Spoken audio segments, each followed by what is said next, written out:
Hi guys, welcome to the Market and Grow podcast. Today we'll be talking to Sajid about SEO strategy. Welcome. Hey, thank you, Lid.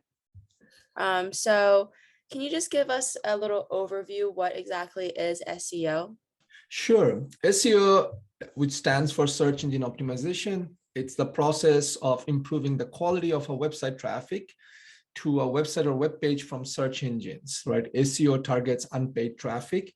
Also, sometimes it's known as natural or organic results rather than direct traffic or paid traffic, right? Now, one thing I want to mention is when I use the word traffic, it basically means visitors to your website, right? And people use this interchangeably. Some people will say, hey, I need traffic to my website, and I just want you to know it's visitors to your website. So the other thing is unpaid traffic can originate from different kind of searches, such as image search, video search, or just plain old Google search, right? And there are three types of things that really happens, which is search engines function actually in three basic ways. Like number one is they will crawl, right? They'll go around this on the internet, they find new pages, they crawl, and then they index that. They say, this is an interesting page, let us add to the index. And the third is that they rank, right? And then all ranking happens behind the scene. Every search engine, whether it's Google or Bing, they have their own algorithms that's confidential. They don't really share how they do that ranking, but they rank and they say, when this type of searches happen, we want to show this page.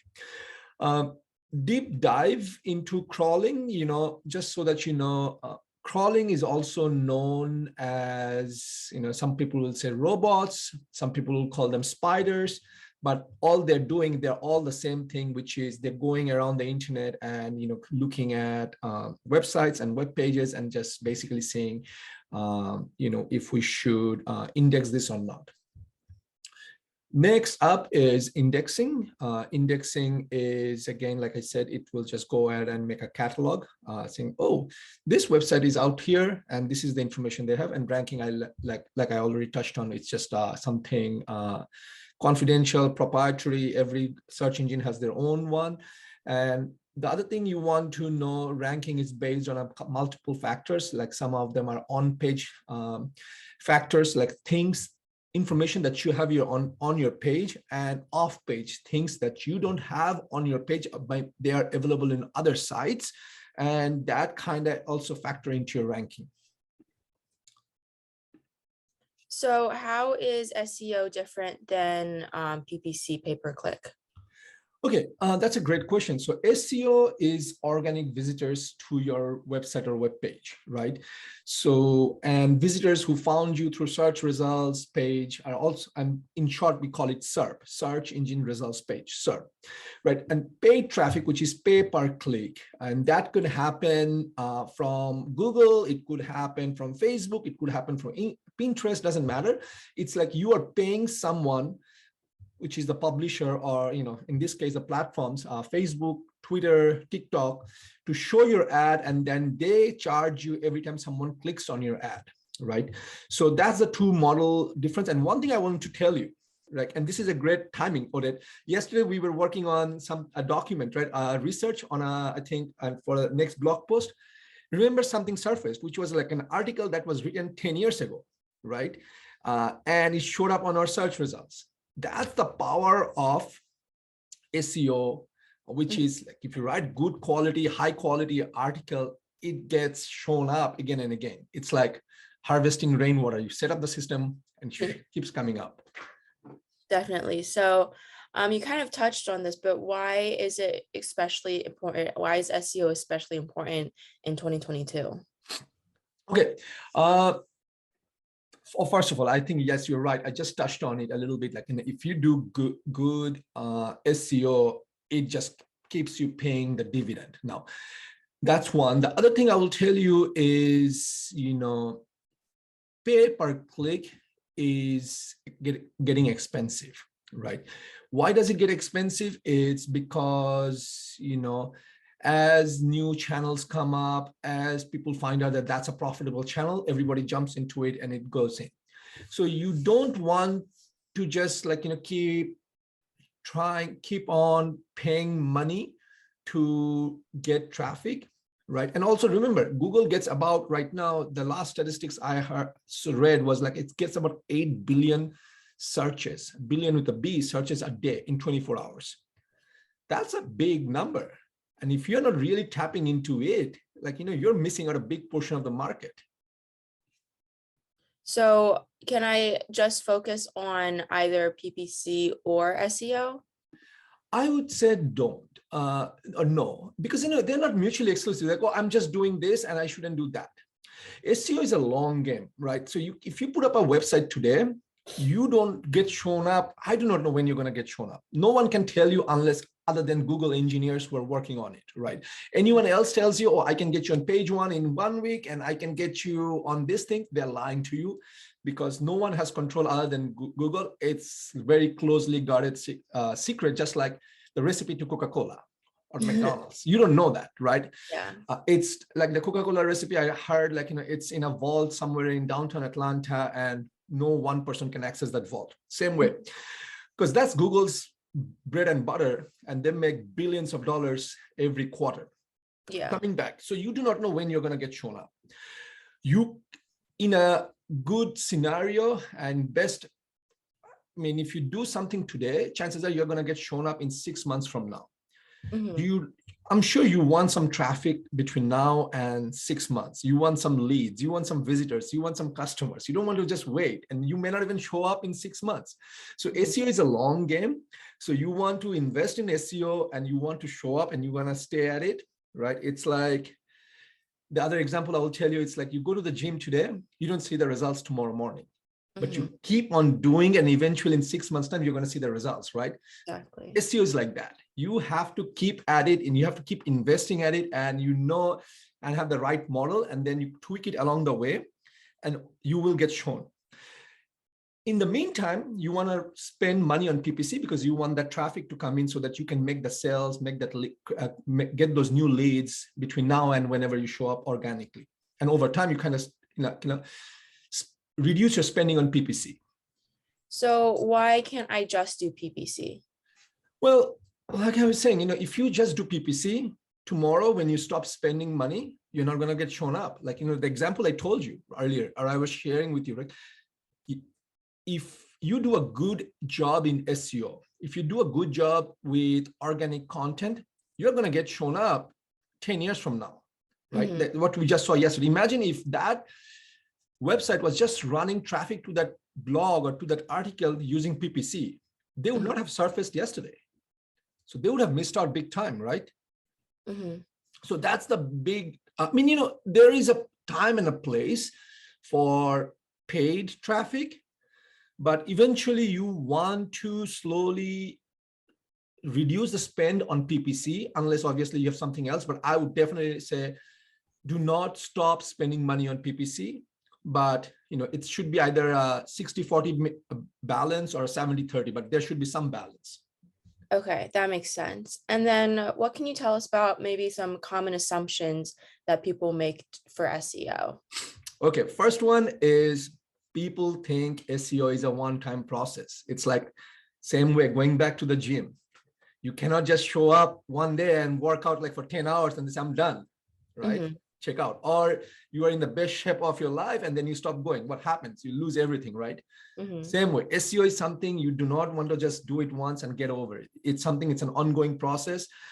The platforms, well, in this case, Google and Bing, they make micro adjustments to their algorithm every day. They do major adjustments every few months. So, and with those adjustments, you want to make sure that, you are taking the recommendations that are coming out. So you got to keep at it, right? The second assumption is that SEO can rank your website immediately, which is something I covered already. So I'm not going to get too deep into it. The third one is they think just publishing content equals to SEO. It's like, I do not know music, or I do not know how to play piano. And me tapping on the keys on the piano is not going to make it music. It's going to be just noise. Same thing goes for SEO. Mhm. You cannot just publish content for the sake of publishing content. You need to publish content that are good, informative, educational, and actually it goes into something called Google right now has a guideline that says follow the EAT framework, EAT framework, which is your content should be positioning as an expert. It should have some authority and it should have some trust. Like, why do you think you are qualified to write this article?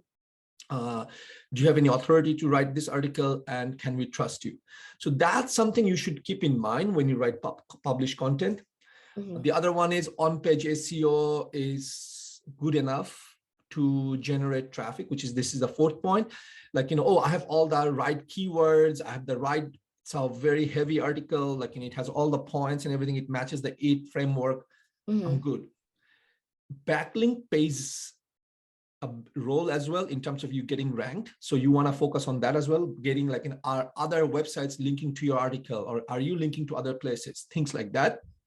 The fifth one is people think, oh, I should stuff keywords into my page, which was a pretty early days. People used to do that. They would put all sorts of keywords. They would hide keywords under the footer, things like that. Those are a big no-no. You shouldn't do that. Again, Google's algorithm is smart enough, that they can read a page and they can figure out what it is about. And if they see you stuffing keyword, trust me, you are going to get banned. They're not going to come and rank your site, index your site at all. They're just going to ignore you completely, like you don't exist.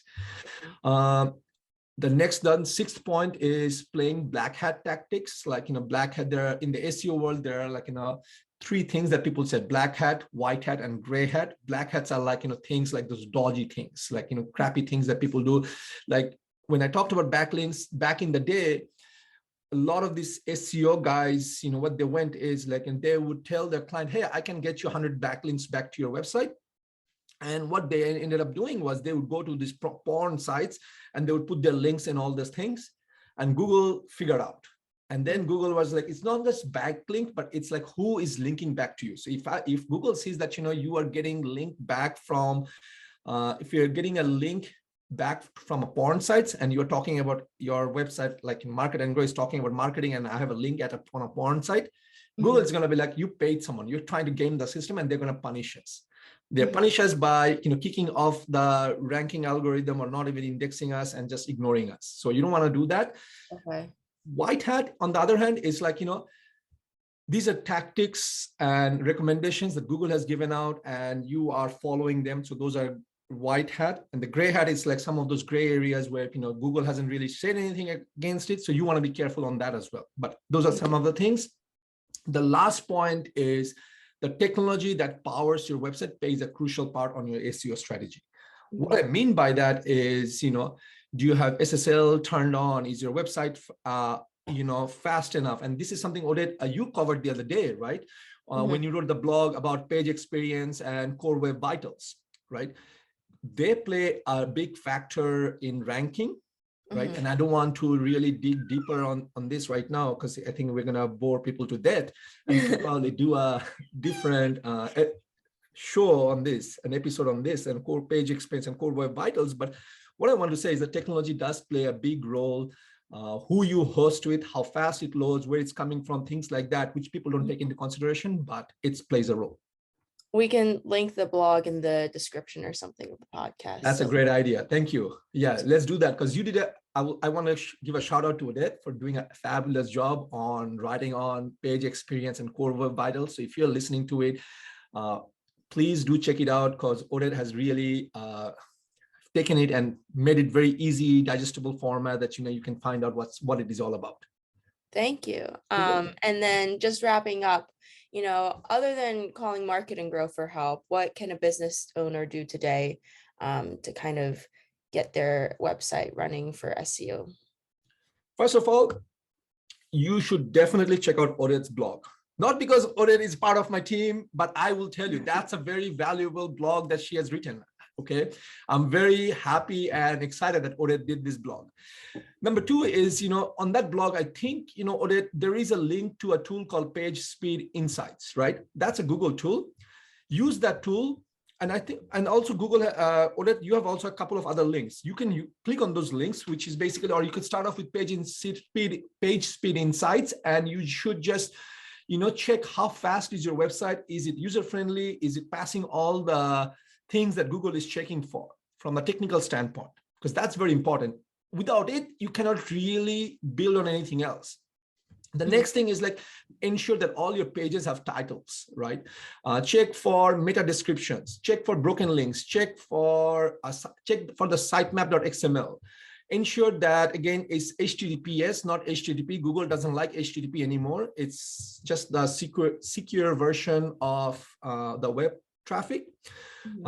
Create and optimize your Google business profile, right? Previously, it used to be called Google My Business. Google has changed the name. It's the same thing. There are a lot of still experts, quote unquote, who are still calling it Google My Business. But if anyone who's calling it Google My Business, stay away from them. They're not staying up to date.